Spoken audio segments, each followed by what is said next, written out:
Thank you very much, Mr. Speaker. It is now 10:41, and I want to congratulate the Honourable Attorney General, the other members who spoke on this side in this motion before the House at this time. I think we need to get back to why we were here, or what we are doing here. And therefore, I will take this opportunity to read the motion, because in listening to some of the comments from the other side, I think those members have forgotten what has transpired to bring us, not just in terms of the crime, but in terms of the law and the motion we are now attempting to carry forward. So let's read it. Whereas it is enacted by Section 8(1) of the Constitution of the Republic of Trinidad and Tobago, the President may from time to time make a proclamation declaring that a state of public emergency exists.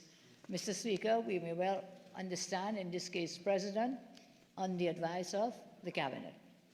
The motion continues. And whereas the President has by proclamation made on the 2nd day of March 2026, declared that a state of public emergency exists in the Republic of Trinidad and Tobago with effect from the 3rd March 2026. We want to pay, please, Mr. Speaker, attention to these dates.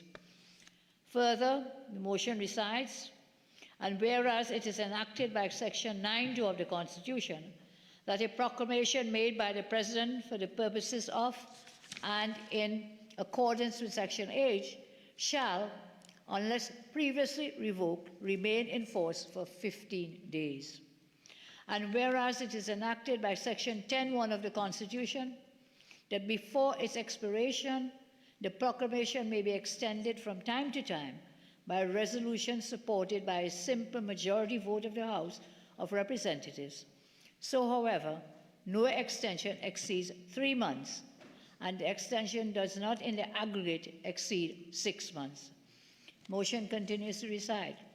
And whereas on the 13th day of March 2026, the proclamation was extended by resolution of the House of Representatives for a further period of 3 months. Further, whereas it is necessary and expedient that the proclamation made by the President on the 2nd day of March 26, declaring that the state of emergency exists in the Republic of TNT, with effect from 3rd March 2026, should be extended for a further period not exceeding 3 months. Now therefore, and this is what we have been asked to agree to, the resolution, be it resolved that the proclamation made by the President on the 2nd day of March 2026, declaring that a state of public emergency exists in the Republic of Trinidad and Tobago, with effect from the 3rd March 2026, be extended for a further period of 3 months. So, Mr. Speaker, I don't know if it is, what is it, AG? Law 101? 2 lawyers have spoken in this chamber from the other side today and did not understand that the basis of why we are here today is back to the proclamation made and the reasons given by Her Excellency the President on the 2nd day of March as printed, and I will read from that statement. So when you come to say, what is the crime, what is the problem, why are we here, what are we doing, this was set back way back. The reasons for the proclamation were set way back since the 3rd of March. Her Excellency told us that. So both the member for Arima and the member for Port of Spain, North St. Anne's West, is here trying to tell us, well, come and tell us, why are you bringing this thing today? Why? I'll tell you why. You want to know what it is. You're saying it's crime. What crime? What is the big deal now to come for this extension? And this is why. The proclamation that the President made, and I read from that statement signed by Her Excellency on the 4th of March, reads as follows. On March 2nd, 2026, I was informed by Cabinet, this is Her Excellency, I was informed by Cabinet that within the last several days, a number of violent criminal activities had taken place, with mass shootings and multiple victims, most of which have been carried forward by members of organized criminal gangs, which have endangered the public safety. Cabinet further informed that there have also been credible threats to attack police officers, prison officers, and other members of the protective services. I pause, Mr. Speaker. Note it doesn't mention members of Parliament. It says, threats, credible threats to attack police officers, prison officers, and other members of the protective services. The statement, a proclamation for Her Excellency continues. Additionally, Cabinet advised that the Trinidad and Tobago Police Service Intelligence informed the Minister of Homeland Security, who in turn informed the National Security Council, that criminal gangs in the islands of Trinidad and Tobago have increased acts of violence on a scale so extensive that it threatens persons and will endanger public safety. Accordingly, the National Security Council was of the view it was necessary to take immediate action. Excellency continues, having considered the information provided and given the above premises, I was satisfied that action has been taken or is immediately threatened by any person of such a nature and on so extensive a scale as to be likely to endanger the public safety to the extent that warranted the declaration of a state of emergency. This is a genesis, this is the basis on which the proclamation was made in the first place, dated 4th March 2026. Christine Carla Kangaloo, ORTT. So that is why we are here today. We are following through, coming from there. That was the grounds, that was the basis. And therefore, I'm very surprised that no member on the other side remembered where this proclamation came from and the basis on which it was made. And that is what we stand by today in providing the information. Mr. Speaker, I say further, points by the member for Rima just a few moments ago, asking what people are saying and people are against it. And which people? Where did you find them? Did you do a poll? You asked me when I said that law-abiding citizens are supporting this. They told me, yes, I did a poll. I caused a poll to be done, and the majority of law-abiding citizens support the extension of the SOE. Support the extension of the SOE. Then now, several have spoken about the rights. Rights again. Law, AG 101. Law 101. Pick up their constitution and reading about rights. Any lawyer any law student doing Law 101 knows that no rights are absolute. Constitutional rights are never absolute. So when you speak about freedom of assembly, it could never be that everybody will assemble in the same place at the same time. There are regulations. These are regulated. There's no absolute freedom. When you talk about freedom of speech, everybody can't talk at the same time. We are all here. We have freedom of speech. What do? We all talk, and babble. It'll just be a babble, like the Tower of whatever it was. No rights are absolute, and therefore the Constitution provides as follows. The rights enshrined, Section 4, my colleague from Port of Spain North picked it up. Let me read them again. It is hereby recognized and declared that in Trinidad and Tobago they have existed and shall continue to exist without discrimination by reason of race, origin, color, religion, or sex, the following fundamental human rights and freedoms, namely the right of the individual to life, liberty, security of the person, enjoyment of property, and the right not to be deprived thereof except by due process. Is anyone being deprived of their liberty without due process? We are following the Constitution. We are working with 8, 9, and 10 in the Constitution, which gives the exceptions to these rights. And as I say, no rights are absolute. The Constitution itself provides for when these rights can be overshadowed or regulated. So we are working within the confines of the Constitution. And if you want to take it to court, with the bunch of lawyers you have on that side, you will surely lose this matter. Threatening to take us to court, well, go. And again, that is another freedom that you have. You have the right to go to the courts for redress for any rights that have been breached. So you have the opportunity. You will have that chance. We have not taken away that right. Also, the right to equality before the law. Several things mentioned. I wouldn't go through all the rights enshrined here in Section 4, but it does speak to dealing with the right to join a political party. Is anybody private? Anybody of that right on the SOE? The right, of course, freedom of movement. Is anybody stopping you? I come from Philippines, so is anybody stopping me or anybody else on the road from that freedom of movement? Is it stopping you from coming to Parliament? Is your freedom of movement impeded?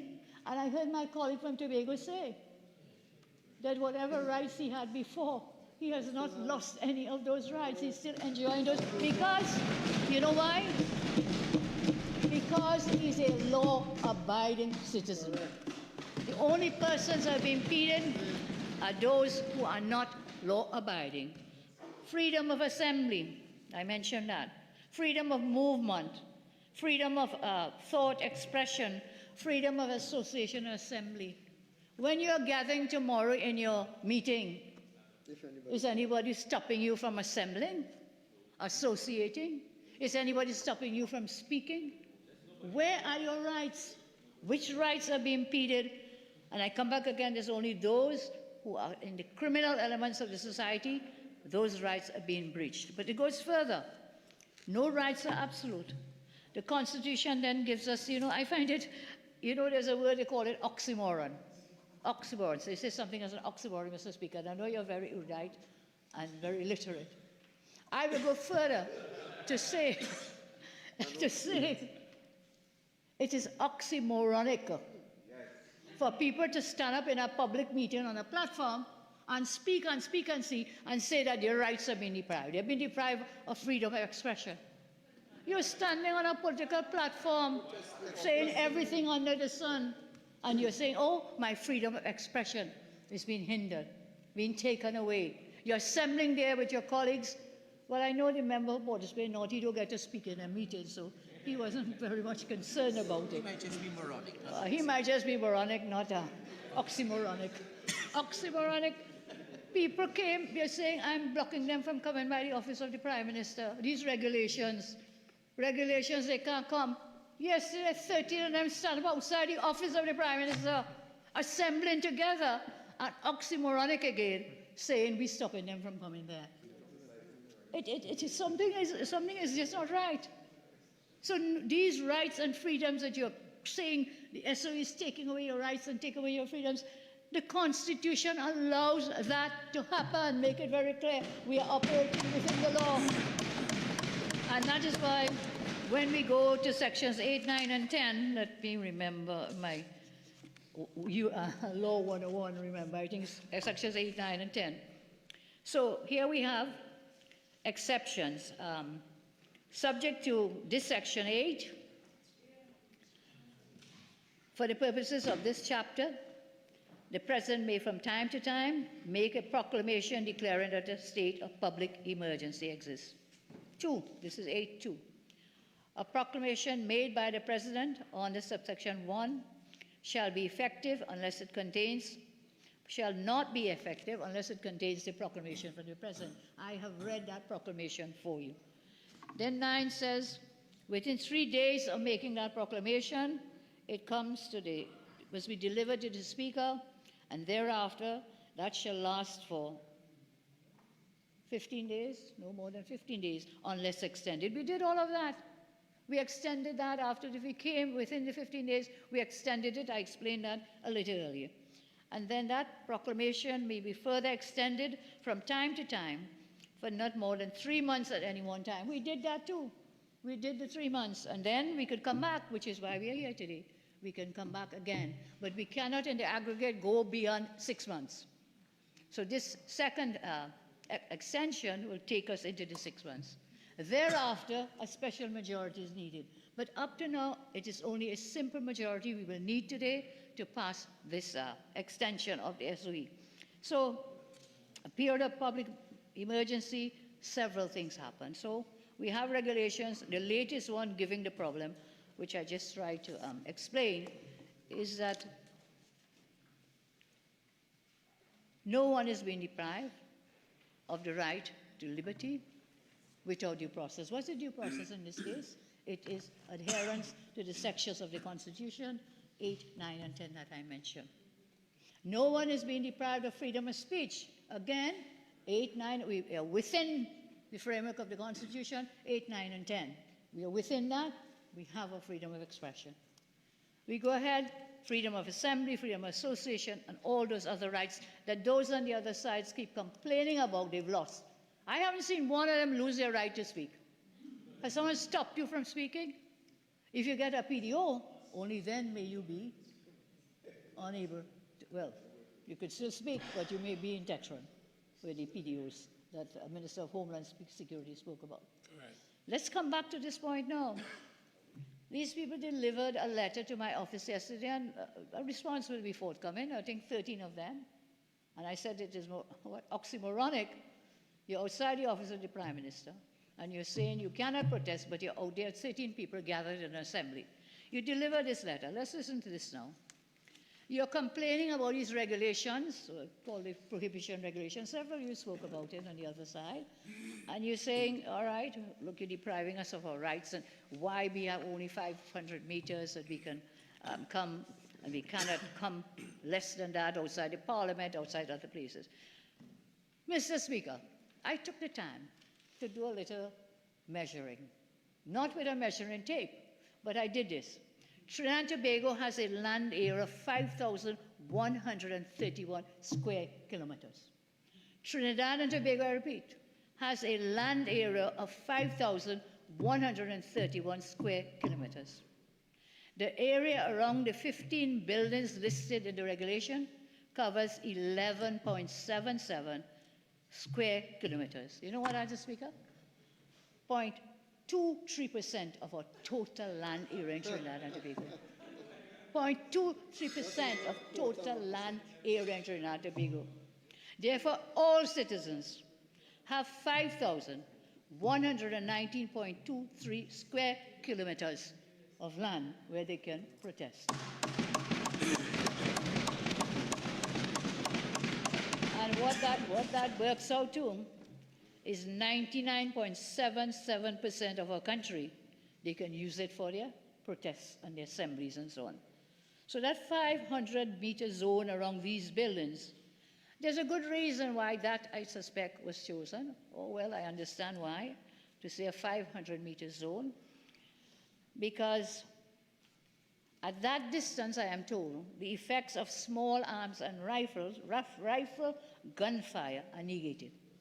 With that 500 meters distance, small arms and rifle gunfire are negated. So the action was taken following repeated attempts to provoke the TTPS and the mobbing of the office of the DPP. Remember that? The mobbing of the office of the DPP. Yes, mobbing, the crowd that was gathered outside the office of the DPP. What was that to do? Intimidate him? Harass him? He cannot do that. He cannot withdraw any charges.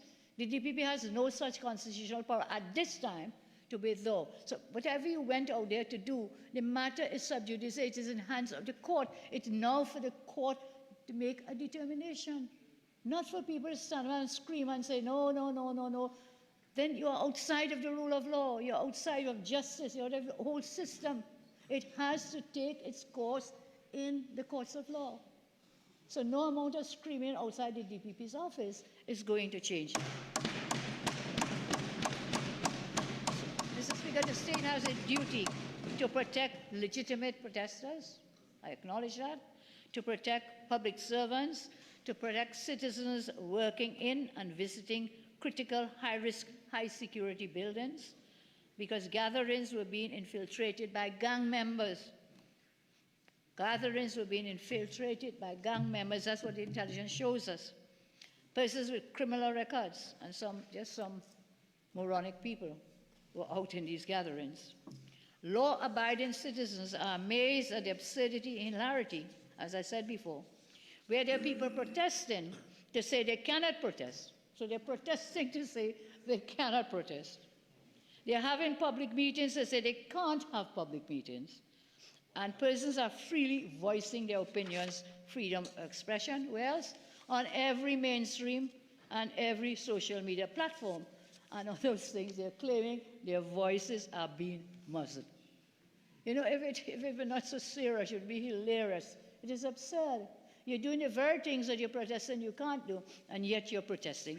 So I encourage all those out there that the reports reveal that all 3 SOEs were associated with meaningful disruptions in all categories of data sets reviewed and analyzed. The Honorable Attorney General, the member for Urupuch, Minister Munilal raised some of the data in that matter. But let us not forget, Mr. Speaker, this issue about they're saying it's temporary, and the state of emergency should be something temporary. But I don't know, you said how many days out of how many days? 9 out of 14 months for an SOE, I think one member said, member for Port of Spain North. 9 of 14 months for an SOE. Mr. Speaker, in the scheme of things, for about 25 years, our country has been tormented by violence. Over 10,000 murders have happened. Over 20,000 reported rapes and sexual assaults. Tens of thousands of robberies, beatings, and other violent acts. Little children, women beaten, raped, and brutally murdered. Men gunned down for not joining a gang or because they resisted extortion. And so, in the scheme of things, the 6 months that we're going for this extension, for this SOE, the scheme of things is temporary. It is temporary.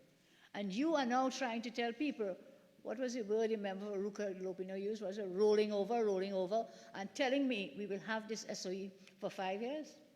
Well, you're wrong. Nothing is further from the truth. And you're saying that for a reason. Again, you say we want to instill fear in people. We don't get people scared and afraid and so on. But you are the ones who are fear-mongering. Yes. You on the other side are the ones who are fear-mongering in your rhetoric, reckless rhetoric to the population of Trinidad and Tobago. So I said the protection of law-abiding, God-fearing citizens of our country from violent threats supersedes every single thing else.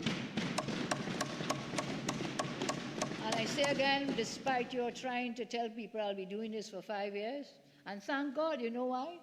We are happy you're acknowledging the fact that we will be here for 5 years. We thank you for that. At least for 5 years, we thank you. And Madam, you know, leader of the opposition and I were in law school together and we were smiling across the corridor. But when we say that, we are happy that you will remain. You say you're staying right there. We are very happy for you to stay right there on that side, Member. So I say the protection of law-abiding, good-fearing citizens of our country from violent threats supersedes everything. The measures are temporary, I say, because we cannot have another violent 25 years as we did before. We have to do something. Everyone wants improvement, you know, but change, everyone wants improvement and change, but most people are not willing. Many people, I should say most, many people are not willing to make that small adjustments to get the improvements in the country. Some business leaders, their groups, some business leaders are making comments. I don't know if they did a poll of their membership and their groups to find out if they're in agreement. As I said, we did our poll, and the polling shows us that there is full support by the majority of the people of our country. Now, I don't know if the owners of the PNM have instructed their leaders not to support the SOE. I don't know. I will let the Honourable Attorney General deal with some of the other comments made by the member for Arima. I would have thought that sensible behavior would be to wait to hear the government's points and evidence, because this decision not to support was not taken today. This decision from that side they've been repeating that almost every single day. So to come here today, I think it is hypocritical. If hypocrisy had a face and a name, it would be the PNM, those on the other side. Because before we came today to hear what went by where, a decision, Mr. Speaker, was already taken. We're not supporting. We're not supporting. So to come here today to tell us, oh, give us the data and give us this and give us that, all that is grand charge. All that is hypocrisy, because you had already made a decision before the debate transpired today. So I think sometimes the others on that side don't care that the majority of murder victims from their strongholds and from other areas. The member was right in one thing. which is that crime affects us regardless of race, religion, regardless of to whom we pray or don't pray, regardless of which part of the country we come. Crime affects every one of us in this. We are all in that area together. And so I think sometimes all they care about is the safety and prosperity of their owners. I don't expect anything different between the PNM A team and the PNM B team in both houses. I don't plan to argue with political and race grifters, publicity framers, and some moronic people. I don't plan to argue with them. The majority of our people and citizens are good, law-abiding persons. However, there is much that is to be cleaned up and much to be taken care of. And to expect for that to be done in one day is really also moronic. We have been working assiduously since we came in. I'll share some with you, some of the things we have been putting in place. Asia, can I get a piece of paper, please? With respect to the crime plan. You asked me for, well, you asked me a crime plan, and I have to keep telling you, we do not have a crime plan. We have an anti-crime plan. And so we have been working from very early o'clock when we got here on the legislative front with respect to parliamentary agenda, legislation, some of which includes the Home Invasion Act, the Criminal Justice System parole, expungement of civil records, recidivism. This is where people commit crimes, they go in, they come back out. That one is a revolving door. We've been dealing with that. And several other pieces of legislation. I think there's one piece of legislation. Which one is this, AG? The parole, yes, where an independent senator described that as being a very proud day for reform. And so we are happy that we are working on the legislative front. We have a lot more pieces of legislation to come before the Parliament. We've also been working through resourcing law enforcement. Resourcing. Minister of Homeland Security would have mentioned some of the things we've been doing, resourcing the law enforcement, the protective services, vehicles, budgeting allocations, collaboration and diligence, law enforcement, intelligence agencies. We've also been collaborating with foreign allies. I know they don't like that because members on that side say what Trump could do them. Well, what Trump could do us is that they are allies and we're working them in the fight against crime.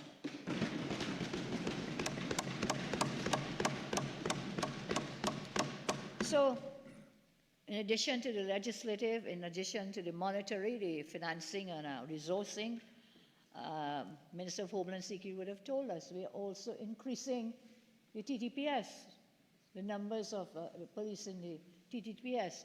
We are increasing the numbers in the Defense Force. We are increasing the numbers in the fire service. In all these fields, we are resourcing them in terms of equipment. I mean, listen, during my watch last time, in my last incarnation as Prime Minister, we built a fire station, one in Mayaro. We built other places. We built one in my constituency down in Penal Siparia. And for 10 years, never had a fire truck. We were able to put fire trucks there and elsewhere. Indeed, they say karma is a bad thing. Karma could be a good thing. So I had a good karma to be back here as Prime Minister to put fire trucks in all the stations. But the honourable member for Port of Spain North, St. Anne's West was not so fortunate. Because he came within that 10 years to open the Penal Siparia fire station. And I was so very sorry that he fell down the stairs. Because that was the hypocrisy of keeping the station. Up to even then, it didn't have a fire truck, but came to put his name on the stone to turn the key for that building. So these things come back to bite you, as they say. And I want to remember and recall for all of us when both the former Prime Minister Rowley and the former Minister Hines, and they both said that it is not their duty to keep you safe. They said, it's not my business to keep you safe. Do you all remember that? Yes. It was not their duty or their business. Well, I see it as my duty, and we see it as our duty do everything we can. To do everything we can. You have 30 seconds again, unless you wish your 15 minutes. I do ask for the 15. Yes, thank you. That went fast. We go further, Mr. Speaker, further than they ever did. And we say that the rule of law says whatever it does, whatever it says, the rule of law is for one and it is for all. We firmly, firmly believe in that. It cannot be only for black boys. It cannot be only for the 1% that the AG mentioned. It cannot be only for people of Indo origin or Chinese, whichever. Rule of law is for every single one of us, regardless of race, as I said, religion or creed. And so, my friends, I think sometimes the AG gave me a nice expression. He said, stick break in your ears. Stick break in their ears. That's what it appears to me. When every time we come here, it's the same stories. People say, people say, people say. Well, you know what the people say? They are so happy that last April they voted all of you out of government. They're happy. And they're still happy. I heard somebody say, well, after 3 months they realized they should not have voted. No, no, no, I'm doing my polling. You better go and do yours because they surely don't want to see you all again in the forest of power. Go do your polling. And don't just come and talk about people, people, people, people. And this people meter and people say and so on. Don't get fooled and chain up with that. Don't get chained up. Do the same 1%. Same 1%. So go out and go and do your polling. Go back and do your polling. And there's a very sad thing. There's a very sad thing. Several members I noticed today, you know, the narrative on the other side, they keep changing. Their playbook keeps changing. And today I heard a part of that narrative about divisiveness. That this SOE is dividing people in the country, dividing the people, turning them against the police. They're losing trust in the police. Again, I don't know which people tell you they say they're losing trust. But I will tell you from my polling, there's highest confidence in the protective services of Trinidad and Tobago at this time. So as I close, I thank you again, Mr. Speaker. I say again that law-abiding citizens back the SOE, and that we will continue to do what we can, how we can. And in the few minutes I have left, I say the state of emergency is not an affront to liberty. It is not to take away liberties. For now, given where we are with the state of lawlessness, this SOE acts like a guardian. The SOE in Trinidad must endure, TND, for the criminal syndicates that imperil public order and menace the foundations of national security have not yet been subdued. We are working on that. They remain emboldened, they remain organized, and they remain patient. This is why the Honorable Attorney General will tell you that he had to cause to put out a statement, was it last week, about the date, where people were, they said they were frisking inside of the jails, thinking that they were going out. And the AG had to put out a statement, no, no, no. It will expire on the 17th. Take some more time. Take some more time. That's what it was. So they remain, these criminal syndicates, they remain emboldened. These criminals remain organized, and they're being patient for the time being.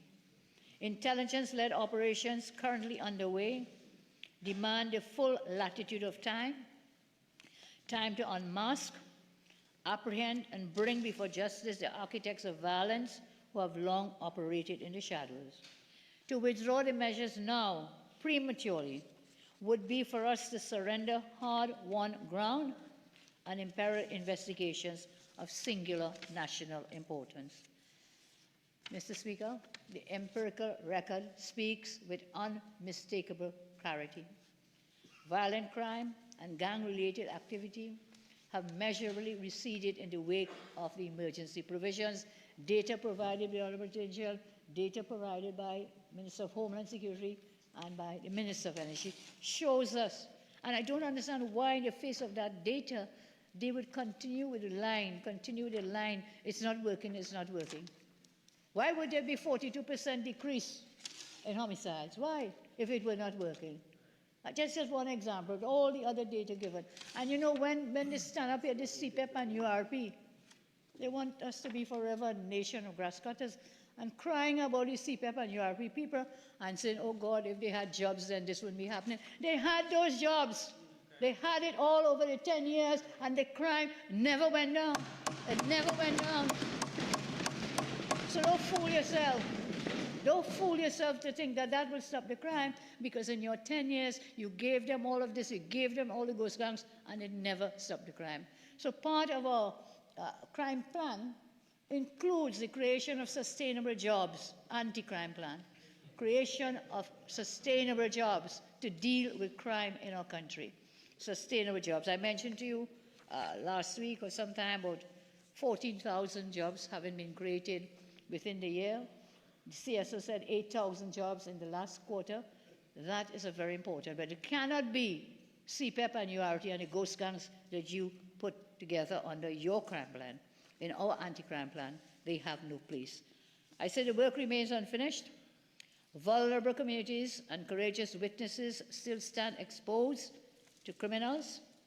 And so without the protective architecture the measures under the SOE afford, criminal organizations will reconstitute, will rearm, and methodically erase every gain we have been laboring to secure in Trinidad and Tobago. Mr. Speaker, I thank you very much.